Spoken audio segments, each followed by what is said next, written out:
안녕하세요. 반갑습니다. 심산 진로 컨설팅의 심산 원장입니다. 오늘은 사주의 병을 치료하는 약이라는 주제로 알기 쉽게 설명을 해드리겠습니다.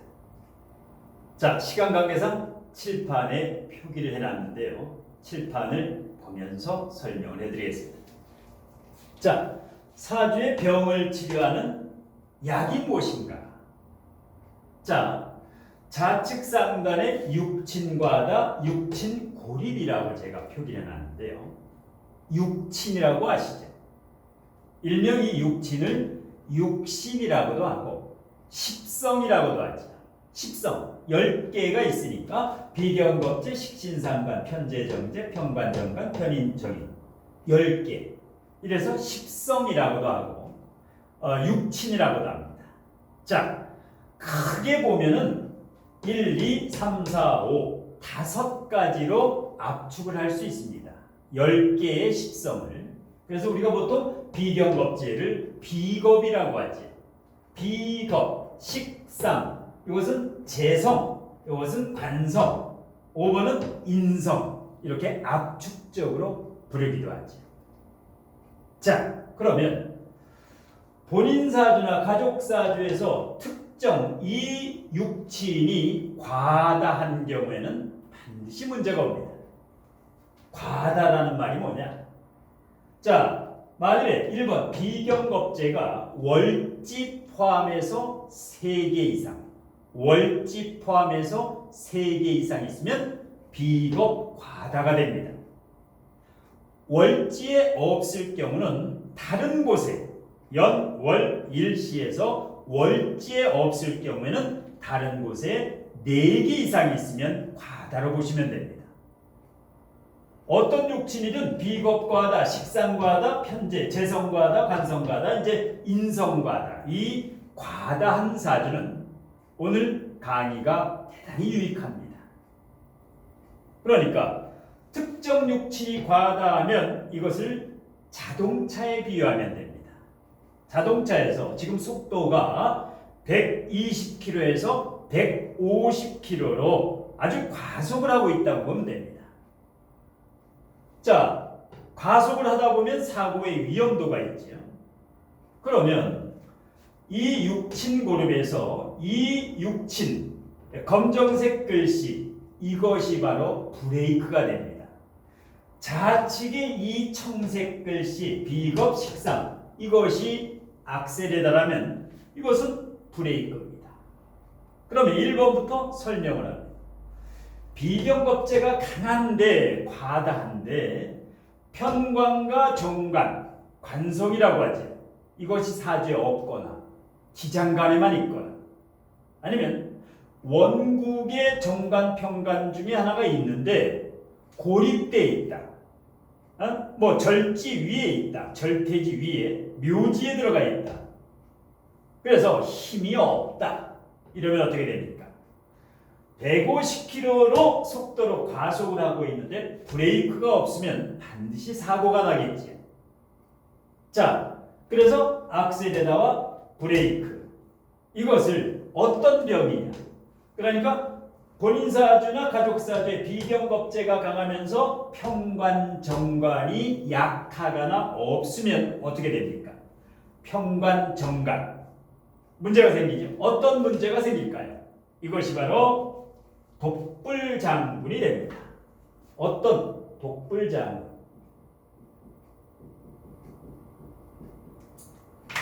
이게 무슨 뜻이냐? 아나무인격으로 내 주장이 강해집니다. 비견겁제, 비견이 자신이지요. 그런데 내 목소리가 3개, 4개 상당히 똥꼬집이 이제 강해집니다. 내 주장이 강해진다라는 얘기죠. 그러면 편관과 정관이 강한 사람은 비견겁제가 아무리 강해더라도 편관과 정관이 우뚝 힘이 있는 사람은 어떻습니까? 까딱없습니다. 그런데 비견겁제는 강하고 편관, 정관이 없거나 약하거나 고립되어 있으면 내 주장이 강해지고 상대를 무시하게 됩니다. 그래서 이러한 경우는 상대를 존중을 하는 게 이것이 바로 약입니다. 자, 상대방을 존중하고 싶다고 존중이 잘 안 되지요. 마음 수행 공부를 많이 해서 명상이라든가 힐링이라든가 마음 공부라든가 인성 공부라든가 사람 공부라든가 사회 공부를 많이 하다 보면 저절로 상대를 존중하게 됩니다. 그런데 이 약을 먹지 않으면 마음 공부라든가 내공을 채우지 않으면 어떻게 됩니까?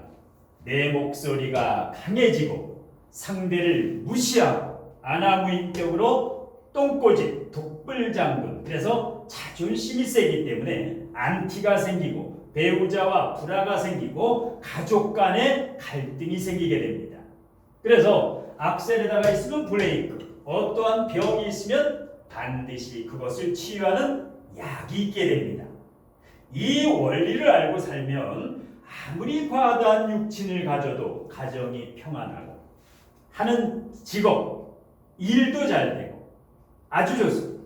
두 번째, 식신상관이 강한 분이 있습니다. 아니면 대운이나 세운에서 식신상관, 상관정관이라든가 이러한 식신상관이 월지 포함해 3개 이상, 아니면 사주 전체적으로 4개 정도 있다. 이렇게 되면 식상이 과다합니다. 이러면 바로 자동차가 150km로 달린다. 이렇게 보시면 됩니다. 그럼 브레이크를 밟아야지. 편인 정인이 브레이크입니다. 그러니까 사주의 식신상관이 강한 분은 편인 정인이 브레이크입니다. 그런데 식신상관은 강하면서 편인 정인이 없다. 이것은 어떻게 됩니까? 큰 사고가 나죠. 브레이크가 그러니까 하나가 있는데 편인 정인이 하나가 있는데 고립돼 있다. 약하다. 뿌리가 없다. 이렇게도 문제가 생깁니다. 그래서 식신상관이 강한 사람은 직장 이직도 많이 하고 이혼도 많이 하고 불화, 가정불화라든가 배우자하고 사이가 안 좋지요. 예, 이런 경우에 이게 어떤 병입니까? 식신상관이 강한 사람은 구화지문이라. 구화지문. 구화. 모든 화근은 입을 통해서 그 문 시작됩니다. 말 조심을 해야 됩니다. 그러니까 식신상관이 사주에 강하다. 꼭 구설수에 오르게 됩니다. 말이 많지요. 예. 그러니까 이 식신상관이 강하고 편인정인이 없거나 약하거나 고립된 분은 어떤 약을 처방해야 저 병이 낫느냐? 자, 약을 드리겠습니다. 입을 닫고 귀를 열면 식신상관이 강한 사람은 내 말을 30%만 하고 상대방의 말을 70%를 듣겠다. 이런 자세, 이게 뭡니까? 겸허하고 겸손한 자세지요. 이러면 구설수도 일어나지 않고 배우자 갈등도 줄어들고, 그런데 어떻게 됩니까? 식신상관이 강하면 많이 말을 하지, 남의 말을 듣지 않지요. 이래다 보니까 구화지문, 모든 화근은 말에서 비롯됩니다. 그러니까 말 조심. 그러니까 식신상관이 강한 사람은 굉장히 겸허하고 겸손해야 됩니다. 남의 말을 많이 들어야 됩니다. 그러니까 반드시 병이 있으면 약이 있습니다. 그런데 병만 주고 약을 안 주니까, 치유 방법을 주지 않으니까 이게 바로 혹세무민이 됩니다. 어떤 신살로 겁을 주거나 이런 다음에 약 치유책이 없게 되면 사주를 아니본만 못합니다. 문제가 있으면 정확히 치료할 수 있는 약을 처방할 수 있는, 이것이 진정한 카운셀러가 됩니다. 자, 세 번째로 가겠습니다. 본인이나 가족 사주의 편재 정재가 과다하다. 월지 포함해서 3개가 있다. 편재나 정재가 과다하지. 아니면 사주 전반적으로 월지가 아니더라도 편재 정재가 3개에서 4개가 있다. 그러면 역시 자동차가 150km로 달린다. 이렇게 생각하면 됩니다. 그런데 편재 정재가 아무리 많아도 비경겁제가 통근을 하고 있으면 튼튼하면 아무 문제가 없습니다. 편제정제가 아무리 강해도 비경겁제가 강하면 신앙제왕이라고 하죠. 그런데 편제정제가 강하면서 비경겁제가 약하거나 없거나 고립되면 큰 문제, 이것을 오리지널 제다신약사주라고 하죠. 자, 제다신약사주가 되면 어떻습니까? 이렇게 되면 과유불급이 됩니다. 과유불급. 특히 이제 주색잡기도 즐기고 항상 돈 욕심, 이 재물 욕심은 많은데, 무력은 많은데 이것이 잘 안 되지요. 욕심만 많고 주색잡기에 빠지고 어떻게 됩니까? 자, 이 제다신약사주는 이 처방책이 협동정신, 협동, 즉 동업, 융합을 해야 됩니다. 편제정제가 강하고 비경겁제가 약하면 자기 홀로 이끌어갈 수 없다. 팔랑귀가 됩니다. 예, 그 정도로 의지가 박약하다. 이럴 때는 도움, 어떤 귀인으로부터 도움을 받아야 됩니다. 이것이 바로 협동정신이라든가 상부상조라든가 바로 융합, 통업입니다. 그래서 동업을 해야 될 사람이 바로 이 재가 강한 사람. 아니면 재가 강하면 공기업, 대기업, 중견기업 이런 큰 곳에 가서 근무를 하든가 아니면 직업군인이 된다라든가 경찰관이 된다라든가 운동선수가 된다라든가 그렇지 않으면 이 재가 강하면 무력, 재물 욕심이 강하기 때문에 사업을 할 때는 반드시 동업을 해라. 아무나 동업하는 게 아니라 이렇게 일간이 약하면서 재가 강한 사람, 돈복은 있는데 이것은 일간이 약하기 때문에 돈을 서포트를 못해죠. 이끌지를 못해죠. 이럴 때는 일간이 튼튼한 사람과 동업을 하는 겁니다. 이것이 약입니다. 그래서 동업을 하면 망하는 사람이 있고 동업을 하면 성공하는 사람이 있는데 바로 이 재성과다. 이 사람입니다. 자, 네 번째로 갑니다. 평관, 정관, 관살 혼잡이라고도 하고 마찬가지입니다. 본인사주의 정관이나 평관이 월지 포함 3개 아니면 3개, 4개 이렇게 많은 이 사람은 역시 문제지요. 자동차가 150km 이상 달리는 과속입니다.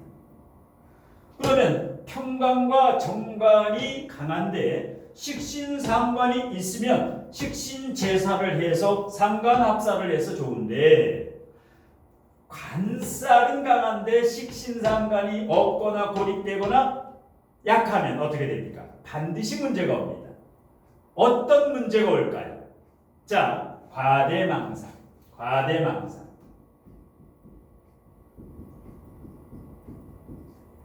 식신제살이 안 되니까 무대뽀, 아주 무모한 도전을 하죠.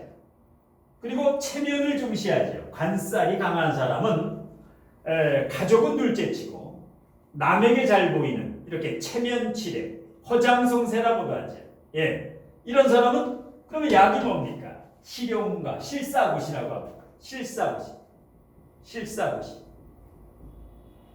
체면보다는 실용과 실질을 추구하는 것. 실질.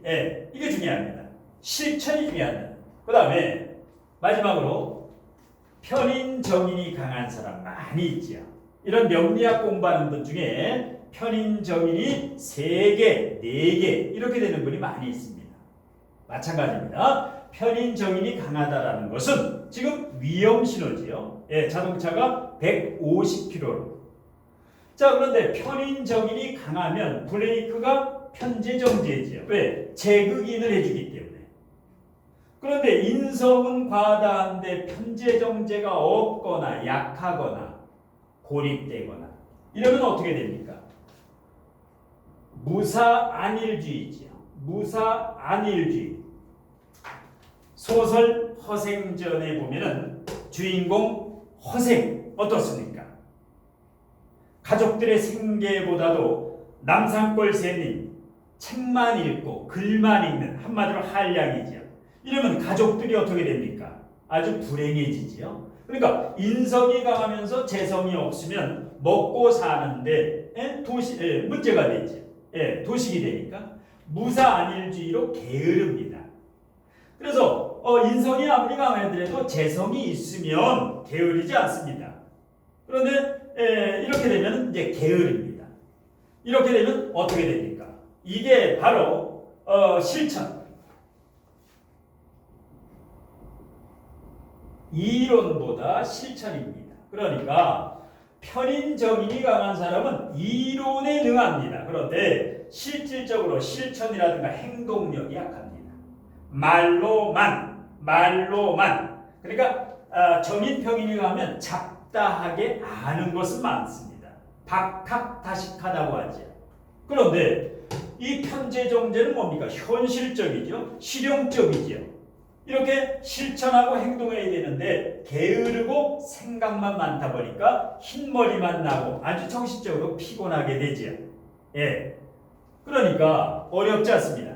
사지 공부를 이것을 그냥 외우려고 하면은 3년, 5년을 공부해도 육친의 개념이 자꾸만 헷갈리게 됩니다. 항상 활용하고 응용하고 그러니까 악셀에다가 너무 과하면 속도가 과하면 브레이크를 밟아야죠. 악셀에다가 브레이크. 그 다음에 병이 있으면 어떤 약? 이 병을 치료하는 약은 여기에 있다. 그래서 내담자에게 어려움에 처한 사람에게 사주를 보면 3초 안에 과다한 것을 알 수가 있죠. 그러면 어떻게 보면 이것도 병이고 이게 약입니다. 그런데 약이 약할 때 이럴 때는 다시 병을 진단을 해서 근본적으로 해결할 수 있는 약을 처방해야 되는데 아까 모두에도 언급한 바와 같이 여기까지는 어떤 육친이 과다하면 여기서 겁을 주게 되지요. 뭐 비경겁제가 강하다. 그러면 무조건 이혼한다. 뭐 이런 식으로 겁을 주고 식신상간이 강하다. 이렇게 되면 역시 남편하고 이혼한다. 이런 식으로 제다신약이면은 주색잡기다. 이런 그 병, 겁을 주는데 실질적으로 가장 중요한 약까지 줄 수 있어야 된다. 그 다음에 브레이크가 뭔지 알아야 된다. 악셀에다만 알고 병만, 겁만 주는. 그래서 이런 이 상담하면서 1, 2, 3, 4 모든 원인, 근본적인 원인을 찾아서 근본적으로 치유할 수 있으려면 이것을 자유자재로 응용할 수 있도록 아주 공부를 즐겁고 재미있게 항상 비유적으로 유추를 해가지고 예를 들어서 이런 식으로 하면 이 명리가 굉장히 재미있습니다. 자, 어떤 것이든 이렇게 병이 있으면 치료하는 약이 있게 마련이지. 아까도 언급했지만 악셀에다만 밟으면 사고가 나기 때문에 브레이크가 꼭 필요하지. 자, 제가 여기에서 약이라고 한 치유책이 있죠. 이것을 한마디로 따지면 내공입니다. 내공이라는 게 뭡니까? 본인이 부족하고 모자란 실력을 채우면 저절로 내공이라는 게 커집니다. 지구에는 중력이 있죠. 우리 인간에게는 내공이 있습니다. 내공이 키우면 거기에서 저절로 물리가 터집니다. 이게 바로 저절로 브레이크가 되고 약이 된다는 겁니다. 그러니까 사주만 보고 사주만으로 치료하는 내담자의 어려움을 치료하는 시대는 이미 옛날입니다. 사주를 상담하는 이 상담자는 내담자를 압도할 수 있는 아주 탁월한 실력을 기르어야 됩니다. 이 내공을 키우면 저절로 브레이크와 이 다양한 치유책, 약을 갖추게 되는 겁니다. 자, 이런 말이 있죠. 낭중지추라는 말이 있죠. 주머니 속에 송곳이라는 말인데요. 이것을 깊숙이 문맥적 의미를 풀이해보면 낭중지추라는 것은 실력이 있는 사람, 실력을 갖춘 사람은 가만히 있어도 어디를 가나 그 능력이 저절로 드러나는 법입니다. 자, 그리고 맑은 기운의 깨끗한 사람과 대화하고 소통을 하다 보면 어려움이 풀리고 어려움이 말끔히 풀리게 됩니다. 그래서 탁한 기운의 사람은 인맥 다이어트, 크게 쓸모가 없는 사람은 과감히 정리하는 게 좋습니다. 3명 정도면 족합니다. 맑은 기운에 깨끗한 사람 3명 정도하고만 어울리게 되면 소통하다 보면 서로서 맑은 에너지 기운을 주고받다 보면 기쁨이 오고 그 다음에는 즐거움이 옵니다. 기쁨은 잠시 기쁘다가 사라지지만 즐거움은 그렇지 않습니다. 그러면 기쁨과 즐거움을 느끼다 보면 그것이 바로 행복감으로 사람들을 이롭게 하고 널리 사람을 이롭게 하면서 널리 사람과 사이를 이롭게 하고 나를 비우고 남을 채워주는 삶을 살다 보면 행복감을 만끽할 수가 있습니다. 자, 오늘은 사주의 병을 치료하는 약이라는 주제로 강의를 드렸습니다. 고맙습니다.